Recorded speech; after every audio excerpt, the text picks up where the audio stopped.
Last year, we saw the retirement of one of the greatest tennis player of all time, Roger Federer, after he was struggling with injuries. This year, we may see his best friend and 22-time Grand Slam champion, Rafael Nadal, hang up his boots. Nadal has already withdrawn from the Monte Carlo Masters. Will the king of clay retire at his favorite hunting ground, the Roland Garros? That's what we are going to discuss in this live. Hello and welcome to Beyond Sports Extra. I am Nikhil Mathur. I am joined by my sports writer Digvijay Singh Deo and by my colleague Shibashish Nandi. You know, Federer was 41 when he retired. And it came, like everyone knew that he's going to retire, but it came out of blue, a single social media post. While we think that, I think that Nadal is pacing his retirement well. What's your opinion? Well, first of all, I would just like to disagree with your opening statement because there were two other retirements which happened last year as well. Serena Williams and Ashley Barty. Yeah. Now, Ashley Barty was the one which came as the biggest surprise because she was at the top of her game. She'd won the Australian Open, the first Australian to win it in 41 years. Then came Serena's announcement and we sort of built up to Serena. And the Federer one is actually the star of the show is standing here, Shibashish Nandi, who in fact alerted us and we broke that story just about when it broke, and that's one of the reasons we won that award for best breaking news in Indian television. But I just think that for me, I've always felt that Nadal is going this year. Is he going to retire after the French or stay on till the US Open? That was the debate. But his uncle, Tony Nadal, and we need to factor in all of this. And you need to tell us as well what you think. His uncle, Tony Nadal, who was very influential in his career, who was his coach for the longest time till 4-5 years ago, has said that he could either retire at Madrid, which is his sort of home base, like the Madrid Open is something he's won so many times, or the French. The French would be an emotional sort of a reunion. The way I look at it, when I'm seeing Nadal post those videos, when I'm seeing Nadal show the work he's doing in the gym or in his academy, I think he wants to give it one final shot. And I don't think, if he wins the French, I think he'll retire. If he doesn't win the French, I think Nadal wants to go out on a high. So he'll probably skip the grass court and just get to the US Open or somewhere. But Rafael Nadal is somebody who deserves to go out on a high. Federer didn't get that. But then Federer had a sort of an emotional send-off at the Laver Cup, which felt like just a tribute to Federer. There was Nadal, there was Djokovic, there was Murray, and everyone was there. So I just get a feeling that he's going to give it one last shot. Monte Carlo is special for him. He's won it 11 times. He's won Barca so many times as well. These are the tournaments which have defined Nadal's legacy along with the French Open. He's won 14 French Open titles. He's never lost a final. Okay, that's 14 out of 22. Yeah, he's lost just 3 times. Yeah, Wimbledon, I think he's won twice. The US Open, I think thrice, Oz twice. So, the king of clay should depart on clay. But I just get a feeling if he wins the French, that's it. Because last year, remember, he came very close. There was constant speculation that chronic foot injury could see him sort of retiring. And this, despite him winning the Oz, coming from 2 sets at a breakdown against Medvedev, then sort of, having the procession of injuries is not helping. Yeah. What's your take? Well, we have heard Rafael Nadal saying that he wants to play at the highest level as long as he can. But considering all the injuries, the number of injuries he has had, throughout his career, I'm surprised that he was in action this year. But I agree with him that maybe if he wins the French Open, that's going to be his last tournament. But if he doesn't, maybe he'll hang on for a bit. Maybe. But how long? But you still agree with what I'm saying? That this is the final year. This is definitely the final year, but we need to see what happens in the other, the pre-French Open tournaments and the French Open. But isn't that the beauty of Nadal? That even when not at 100%, he was 80-90% fit heading into the last French Open cycle. But that's the beauty of Nadal, right? The guy coaxes every bit out of his body. In fact, he reminds me of his good friend Tiger Woods, who's playing the Masters, who spoke last night about how his body isn't sort of holding up and how he's really pushing himself hard. This is mind over matter. This is the mind of the champion saying, ignore the pain, go on, go on, go on. And what he wrote in that social media post, that I am not able to compete at my 100%. So I think Nadal is building up. And just think about it. I think he's building up for one final shot, go into a tournament at least 95% fit, give it your best shot. If it works out, great. You can't do anything if what happened to him at the Oz, where he suffered an injury But match. he played the entire match. He said, I could have retired, but I was the number one seed. How can I retire? So he went on and played that match. That's Rafael Nadal. That is why people love him. I mean, yeah, there's always going to be a debate who's the greatest tennis player. Roger Federer undoubtedly is probably the best, but after that, it has to be Rafael Nadal. I can debate that. Statistically speaking, Djokovic is the best. I don't want to get into statistics, but Rafael See, Nadal. the reason why Federer is where he is because of the way he played the game and the way he conducted himself off it. I think Djokovic, the reason why he's not considered in that league, because he's going to end up with more Grand Slams than anyone. Yeah. And back as world number one, whatever. That's a different debate altogether. But the way Djokovic has conducted himself, that's the reason people don't like him. Nadal has evolved. And I'll give you another sort of my assessment. You're always as good as your greatest competitor. I think the fire sort of started to die in Nadal the day Federer retired. Yeah. When it's that shot of both of them crying, one crying because his career is over. If I'm Nadal and I'm saying, oh God, he's gone, I probably win two more, but he's crying as well. That image stayed with me throughout. There's just few images which sort of really sort of pull at those emotional strings. I think that convinced Nadal that it's time to move on.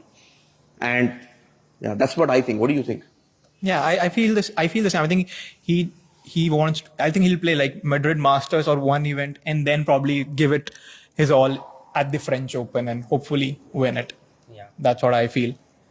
And the rivalries have been great. Even in French Open, I think the only French Open that Federer won was because I think Robbins Soderling beat Nadal. Otherwise, he may have never won a French Open in his career because he never came close after that. It was always Rafael Nadal. No, and in the finals that Federer played with, and I'm taking you back to a different time when you guys were not working. And I was there that French Open.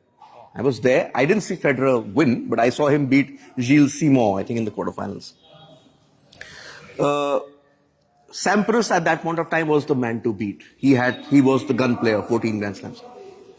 And Sampras never reached a French final. Federer reached French Open finals and got hammered by Nadal. I think till Djokovic came along, nobody had sort of pushed Nadal that much on that surface which was his. But just look back at the last couple of years. I mean, the way Nadal has also hammered Djokovic on clay. Yeah, I think Djokovic and Nadal was the rivalry to look at. On clay, yes. Clay, yeah. I think Djokovic has defeated him twice at the French Open. Yeah, but last time they played, right? Quarterfinals? Yeah. Hammered him. Yeah. There was a semi-final which Djokovic won. Yeah. But hammered him last year. Straight sets. And I think I'll tell my team to put that video. We had a discussion if this is the year for Djokovic to reclaim, like to be the GOAT. So we'll put that link as well in the comment section. You guys can have a look at that. Let's have some comments, Sanjeev says Nadal must at Roland Garros.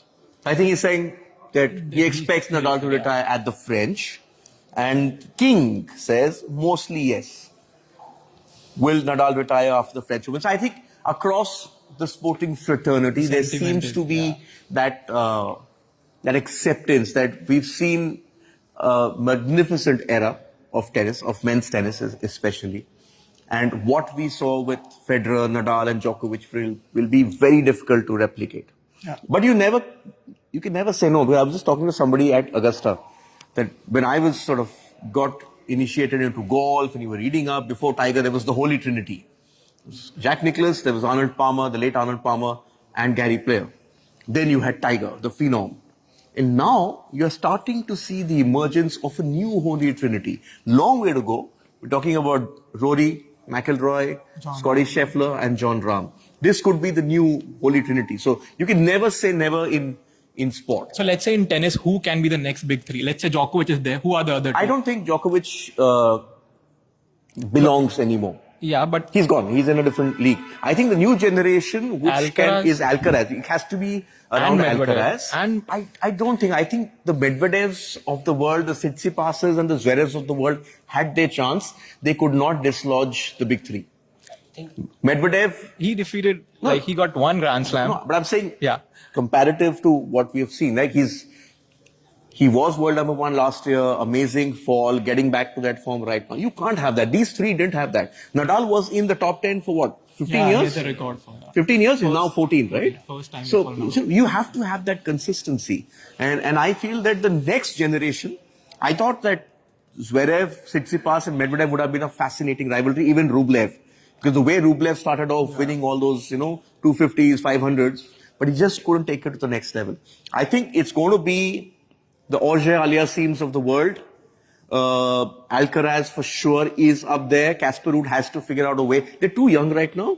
Let's see when they're 23, 25. I think even Federer took some time. It took Federer 4 years to sort of reach that number one But pinnacle. in this conversation, we also need to mention Yannick Sinner. I mean, Sinner, yes. his Yeah. We need to game is mention. beautiful.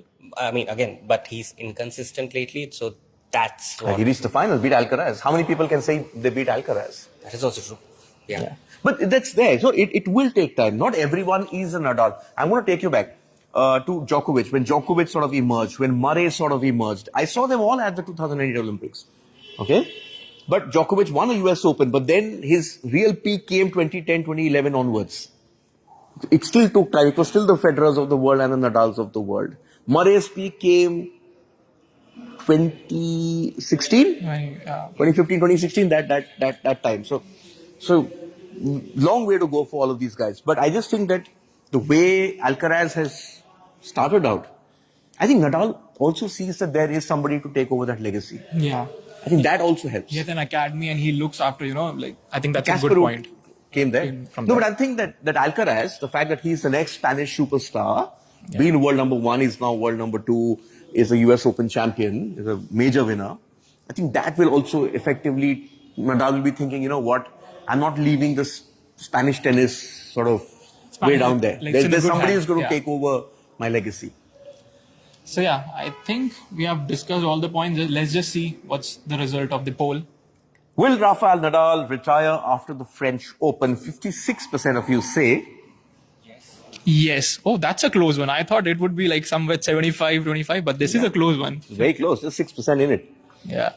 I think everyone's feeling that he will sentimentally, the sentimental sort of emotion is you win the French, then it's 15 and you retire. Yeah. But if he doesn't win it, I just think that he wants to go out on a high. Do you think it's going to be another Laver Cup where all the stars No. come together and give him? I don't see him playing Wimbledon. I go on to the hard court, go give it a shot at the US Open. Djokovic is playing. Never know. Yeah. Okay, what are we doing in the evening today? So a fourth consecutive draw, goalless draw between. He said it. Yeah, he got his prediction No more spot Paul on. the Octopus. We have Nandi the Octopus. Spot on prediction yesterday. That and Juventus and Inter playing a 1-1 draw And a boxing match as well. and a boxing match, and it had a lot of red cards. And speaking of red cards, Mitrovic has been banned for 8 games, and of course the big Not Masters. just red, then let's turn to the green because it's Exactly. the Masters. So we'll tell you how the Champions Dinner went off without a hitch, where the hottest thing in that room, which are 33 former champions there, or current champion Scotty Scheffler, was the soup. And we're going to look at the Holy Trinity we just mentioned, Rahm, Scheffler, and Rory, and that rivalry. And of course, Tiger Woods taking center stage like only he can. And the GOAT saying that he's not sure how many more Masters are left in him. So yeah, that and much more on our show at 6:30 p.m. IST. Thanks for tuning in.